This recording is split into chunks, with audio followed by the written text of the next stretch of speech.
एनपीएलको दुईटै सिजनमा रनरअप रहेको सुदूरपश्चिम एनपीएलको तेस्रो सिजनमा ट्रफी उठाउने दाउमा छ। टिमले आफ्नो मुख्य आधारलाई जोगाउँदै दिपेन्द्र सिंह ऐरी, विनोद भण्डारी, आरिफ शेख, हेमन्त धामी, अविनाश बोहरा, ईशान पाण्डे र हिक्मत मोहरालाई रिटेन गरेको छ। त्यससँगै अक्सनबाट अनिल खरेल, दीपक बोहरा, मिलन बोहरा, अयुब चन्द, सचिन भट्ट र टेक रावतलाई टिममा थपेको छ। यस भिडियोमा हामी सुदूरपश्चिम रोयल्सका घरेलु स्क्वाड, टिमका बलियो पक्ष, कमजोरी, पोसिबल फरेन प्लेयरको बारेमा कुरा गर्नेछौँ। भिडियो मन परे लाइक गरी च्यानललाई सब्सक्राइब गरिदिनुहोला। सबैभन्दा पहिले कप्तान दिपेन्द्र सिंह ऐरी, नेपाली क्रिकेटको उत्कृष्ट अलराउन्डर मध्ये एक। अहिले ब्याटिङ, बलिङ र कप्तानी तीनै क्षेत्रमा टिमलाई नेतृत्व दिनेछन्। उनी राम्रो लयमा रहे सुदूरपश्चिमले कुनै पनि टिमलाई हटाउन सक्षम देखिन्छ।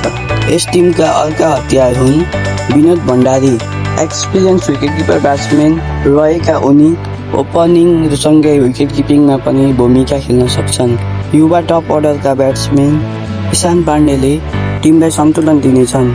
अनुभवी फास्ट बलर अविनाश बोहराले फास्ट बलिङलाई नेतृत्व गर्नेछन्। युवा फास्ट बलर हेमन्त धामी र हिक्मत मोहराले साथ दिनेछन्।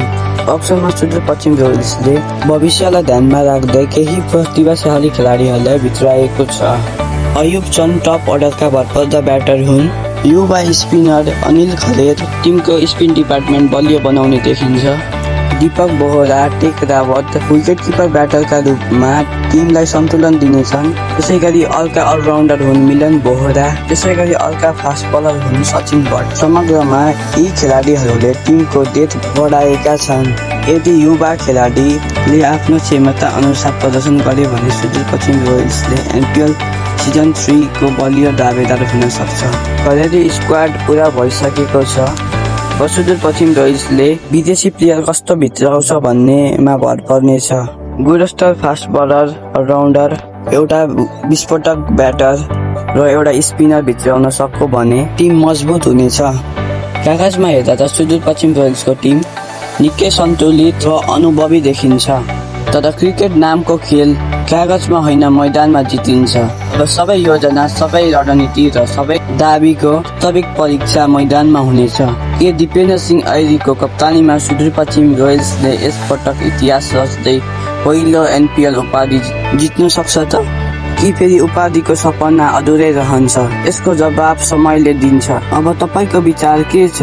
सुदूरपश्चिम रोयल्सले एनपीएल सिजन 3 को उपाधि जित्न सक्छ त?